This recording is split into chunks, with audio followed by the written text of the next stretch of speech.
You are now tuning in to the Going North podcast with your host, best-selling author, and professional speaker, and member of the John Maxwell team, Dominic Dom Brightman. And every Monday and Thursday, we're going to hear the voice of a different author sharing their gifts, stories, and expertise to help you charge forward in life. Now let's get on with the show.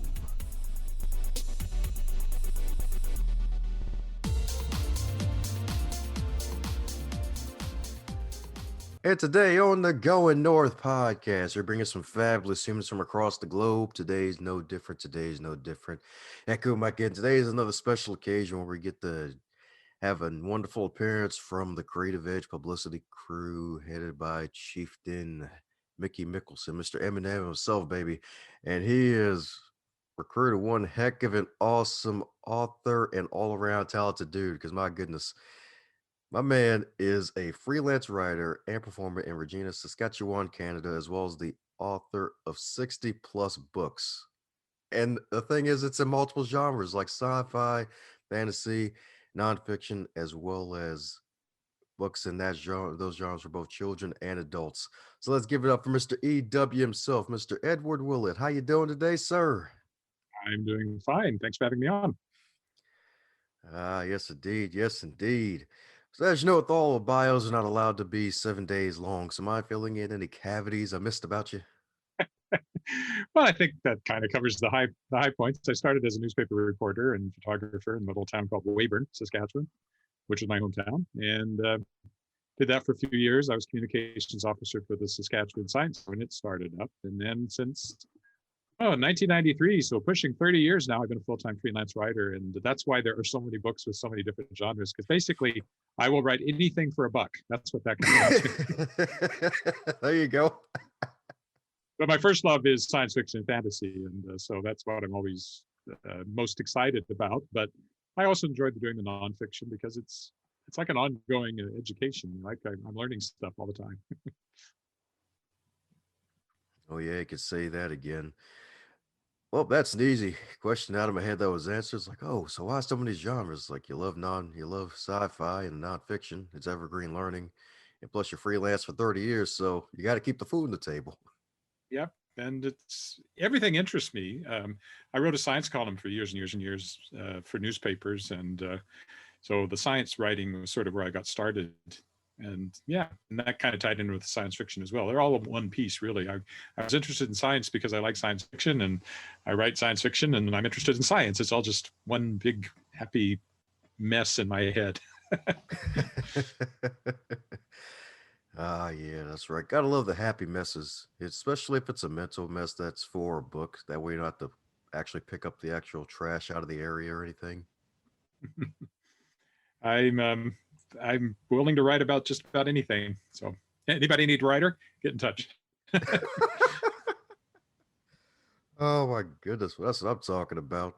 So my goodness, so what inspired the love for sci-fi? Was it like one good book that really it took you like over the wonderful edge of happiness? I have two older brothers, and they had some science fiction that they were reading, which was around the house. So that kind of influenced me. And I do have, it might even be on the, no, I guess it's not. Somewhere around here, I have the first one I can really remember reading, which was by Robert Silverberg. It was called Revolt on Alpha C.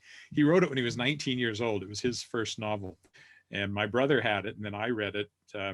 It would have been out for a few years by the time I got to it. And I remember that one very clearly and kind of latching me onto science fiction. So I know I was interested early because the first short story I ever wrote was when I was 11 years old. And it was called Castor Glass Hypership Test Pilot. So you could see that I was set from a very early age on writing science fiction. And I was a huge reader, so that's one book I remember from very early on. But I read every piece of science fiction I could find. Our library in Weyburn had all the science fiction had these little tags on the back that were little yellow tags with a stylized rocket ship inside like an atom, like the nucleus of an atom, and that's how you could spot the science fiction on the shelves. So I just went through the library and read every book that had that sticker on the back of it. So yeah, I got hooked on it very early on. That's what I'm talking about, especially from an early age. And heck, it's been a while. Like I remember those stickers. I feel like when I first started working in the library, we still had a couple of those on the backs of the spines of the books, and that was My God, 13 years ago too. So for those stickers. Yeah, I don't think they do that anymore. I think mysteries had like a skull on the back of them or something. There were a few of those stickers around the library marking different genres, which I think is a kind of a great idea if you're just browsing through the library and you know you're looking for a particular genre. But don't think they do it anymore.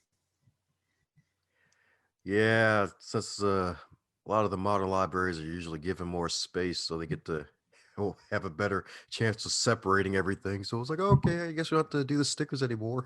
You don't have to look for it in the Western section. That's true. They do tend to have both areas set aside for the different genres.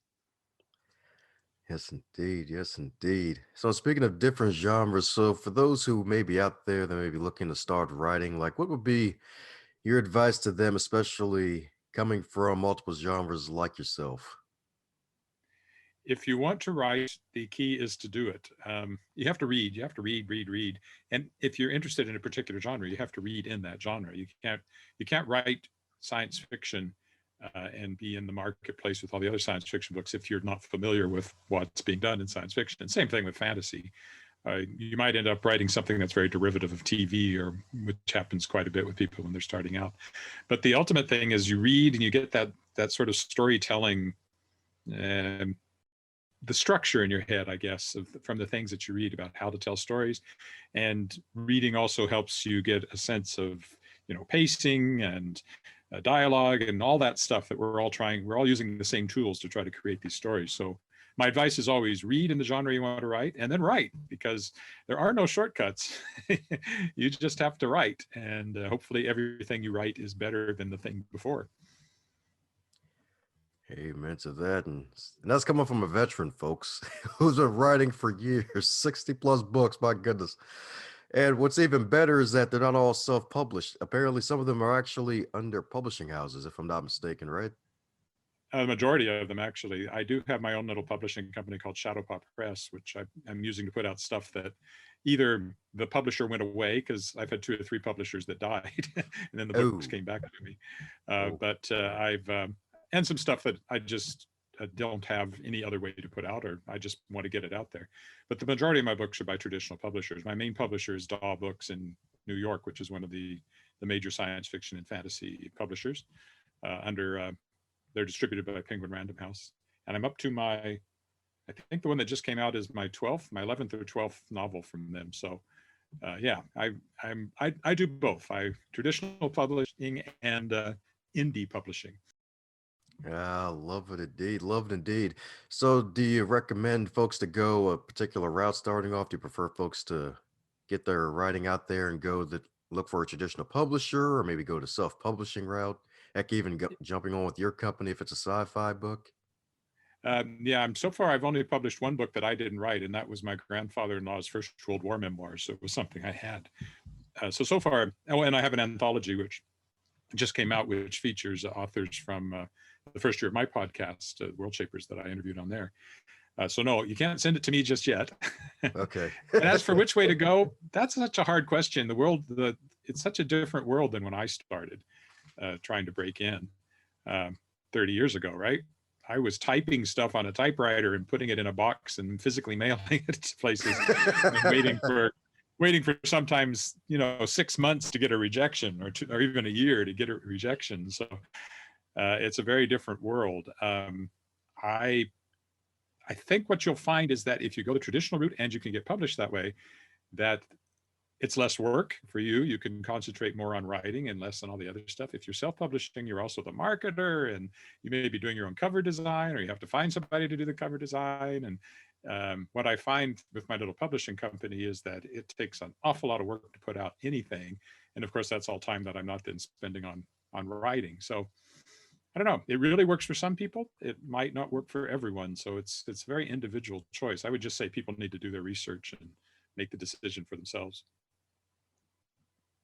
Yeah, you can say that again because I mean that because if you can get it accepted, that's really one heck of a great opportunity because like you said, you want to focus more on the writing piece and not both the writing, marketing, and everything else that goes into getting a book out there and keeping it out there. The advantage, of course, of self-publishing, though, is that it happens much faster. Um, Traditional publishing, if you sell something like the book that came out in when did it come out? September. The Moonlit World, the newest one from Daw. I was writing it months and months ago. I'm getting like one book a year if I'm lucky coming out that way. Whereas if I'm self-publishing, I can put out as many books as I can manage to get out, and they happen as soon as they're ready to go, they go. So there's certainly an advantage on that side. But yeah, it's just some things work well for some people and some things work well for other people. And there are a lot of people like me who are doing both, traditionally published and also have some sort of independent publishing on the side, especially authors who have a lot of backlists.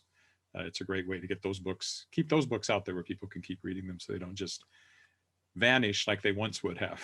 Or you might find them in a library if you're lucky. Because they don't stay on the bookshelves shelves very long before they're gone. So Yeah, definitely right about that. So darn true. And you mentioned earlier that you have a podcast, and you actually released a book that was an anthology based on from the authors from that show. So how did that all come about for you? well, I'd often thought of doing a podcast. I thought for years of doing a podcast because I have the background. I'm also a stage actor, and I've hosted TV and radio shows and that sort of thing. And I have this voice, which has really worked pretty well. And about the time that my new series, World Shapers, came out from Daw, um, the premise of the series is there are these shaped worlds, and the shapers of those worlds, the people who shape them, live inside them. So it's very much like authors living inside the worlds that they created. And that seemed to me like a good time to start the podcast, because what I'd always wanted to do was interview authors. So I tied the two things together, and the World Shapers podcast started at the same time as World Shapers, the series. And I interview science fiction fantasy authors about how they shape their worlds, their creative process. We talk about how they got interested in writing and science fiction. And then we'll usually focus on one book, and we go through their whole process from outlining to writing to revision to editing, and finish with asking, why do you do this? Big philosophical questions. So while that was going on, because I have this little publishing company, I'm a member of Sask Books, which is the Association of Saskatchewan Publishers. And they had their annual meeting, and they brought somebody in who was talking about kickstarting an anthology. She had successfully kickstarted an anthology. And I thought, hey, I know some authors. So it took me a while, because it was, it's a bit daunting when you start looking at a Kickstarter that you've never done one before. But I pulled it all together, and it worked. I raised $15,700 Canadian, which was over what I'd asked for by a bit. And it features authors from the first year of my podcast. So it's new fiction from Shauna McGuire, Tanya Huff, David Weber, Ellie Modisett Jr., DJ Butler, Christopher Rocchio, John C. Wright, me, and Shelley Adina. And then reprints from John Scalzi, David Brin, Joe Haldeman, Julie Cherneda, Fonda Lee, Dr. Charles E. Gannon, Gareth L. Powell, Derek Kunskin, and Thorea Dyer. I always have to read it. I can't ever remember if I don't read it off the cover. And, there's among those, there's winners of every major award in science fiction fantasy, the Hugo, the World Fantasy Award, Nebulas. And so it's a really, really great list of authors. And I was just really pleased that it came together. And that came out in ebook in September, and the print will be out. I don't know when this is going live, but it will be out November 17th. So very soon as we speak. Woohoo! Well, congratulations. And I can understand having the book right in front of you, because I'd forget too, because that's a lot of names. That's a lot of names. Yeah. But many of those would be very familiar to people who read science fiction and fantasy. So it's had, it's selling, which is good. So, and I hope to kickstart a second one. I've already got my second year guests. Some more big names have already said yes. And I hope to do another Kickstarter probably in February, March. I did this one in March, just when the pandemic was hitting. So that was interesting, but it's still funded. So I'll do a second one, I hope. And then if that works out, I'll do a third one when I get to my third year guests. So we'll see. It's been really exciting for me to work with some of these authors, because like one of the authors I have is Joe Haldeman, and the story he provided is called Tricentennial, and it comes from 1977, which it won the Hugo that year, and maybe the Nebula too for best short story. And Joe Haldeman is somebody, when I was a teenager, if you'd told me when I was reading his famous book, The Forever War, that someday I would know him, I would have met him and had dinner with him and all this stuff at conventions, and I would be publishing a story of his in an anthology that I edited, I would have thought that was impossible. That would never happen. And yet it just happened. So it's really cool. There's still most authors in science fiction and fantasy are also fans. And back in our childhood, we're just the kids that really ate this stuff up and loved all these authors, and it's really exciting when you get to the point where you can actually meet them and see them at conventions and things. We're all fans inside. Even George R. R. Martin was a fan to start with. So That's powerful right there, and it's so true. It's like those who write books, especially in sci-fi genres. Like we're all fans first before we become the writers that other folks eventually become fans of the authors themselves. So that's always something inspiring. It's like, hey, you too can one day turn from a fan into a writer. That's right. I think it's not, maybe not entirely unique to science fiction and fantasy, but it's certainly more common, I think, that the readers of science fiction and fantasy want to write the stuff. I'm not sure you get as many like mystery readers who want to write mysteries, or mainstream literary fiction readers who want to write. But science fiction and fantasy, it seems like everybody who reads the stuff also wants to write it. So it's an interesting phenomenon. Yes, indeed. Yes, indeed. And speaking of interesting phenomenons, you're also a singer too, and you actually proposed to your wife through song, I heard.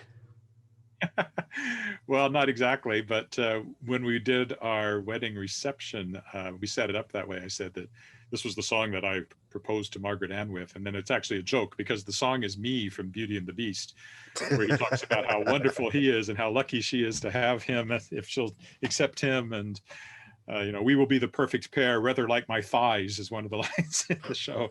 So yeah, so I got up and I sang that, and she acted it out with me, and it was very funny. But we actually met through musical theater. We were both involved with Regina Lyric Musical Theater, which is a community theater group here, and we met.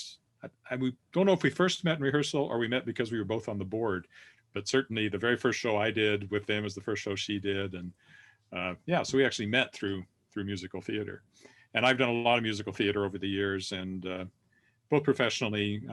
I am a Canadian Actors Equity member now, but I don't do a lot of it. When it comes along, I'll do something, a lot more just for fun. But yeah, musicals and opera and plays and all that stuff. And I've sung with choirs, and so that's another thing I do. Yeah. Yes, indeed. A man of many talents and a guy with many interviews under his belt. So, is there a question that you wish you'd be asked more often when you're in the guest seat of the game? Oh, that's interesting. Um, no, actually, I think most people ask me good questions on interviews. There's never been a time when I thought, oh, well, unless I'm trying to promote a particular book, of course. But I think I've mentioned both of them. I mentioned The Moonlit World, and I mentioned Shapers of Worlds. So that's the two new ones that are out right now. No, I don't think so. I pretty much everything that I say on these interviews is readily available on my website too, if you want to go look. So I can't say that I've noticed any missed questions. Oh, good. All righty. So, I won the game of whack a mole, I guess. uh, that's a new one. Interview whack a mole. All righty. That's going written down somewhere, definitely. Oh, man.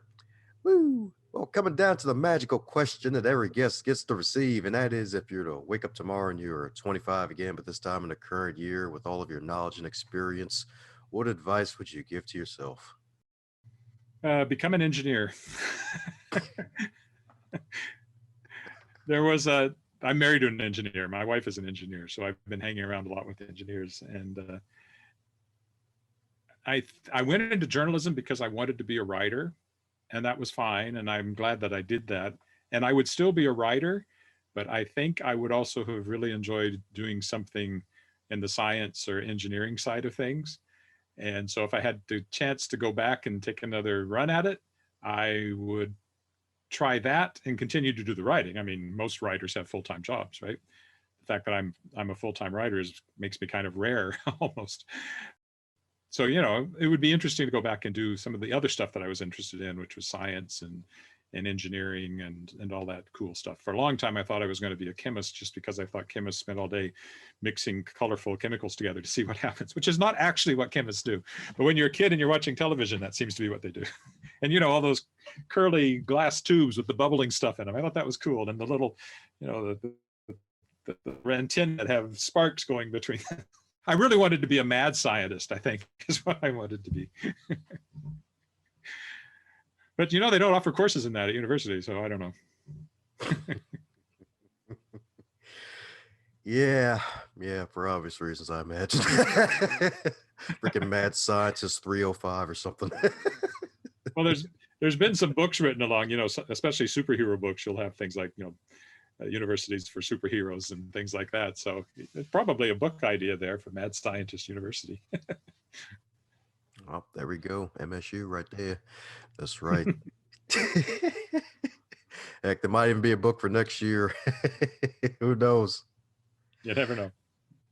Yes, indeed. Yes, indeed. So, for those who want to keep in magical contact with Mr. Edward of Excellence, what's the best way, folks, to reach out to you? As I mentioned, my website is very complete, edwardwillett.com. Two T's on Willett. That second T is always getting dropped off. I'm on Twitter at @ewillett. I'm on Facebook at edward.willett. The podcast is theworldshapers.com, and it's also on Twitter at the World Shapers. And then the publishing company that Shapers of Worlds came from, and I publish other stuff through, is Shadowpaw Press. Shadowpaw Press is named after our cat. He's the logo down here in the corner. Yeah. And that's just shadowpawpress.com. Oh man, well there you have it, folks. Head off to both of those websites, snag some copies of those books, get in the sci-fi world. My man's got a ton of them. Got a ton of them to keep you busy for weeks to come, months to come even, and snag some wonderful books from the guests that he has on his wonderful podcast as well too. So keep yourself busy and occupied in a good way as well. That's right, folks. That's right. So any parting words before we close up shop, Ed? Read. There are many authors who depend on you reading books. So please read books. Buy books. That's even more important. You don't have to read them, just buy them. This is your host, Don Brightman. Hope you enjoyed what you just heard. And if you really did, do me a solid and leave a review if you're listening on Apple Podcasts, on YouTube, wherever you're listening to. And subscribe to hear more because more is coming your way to advance you further than before.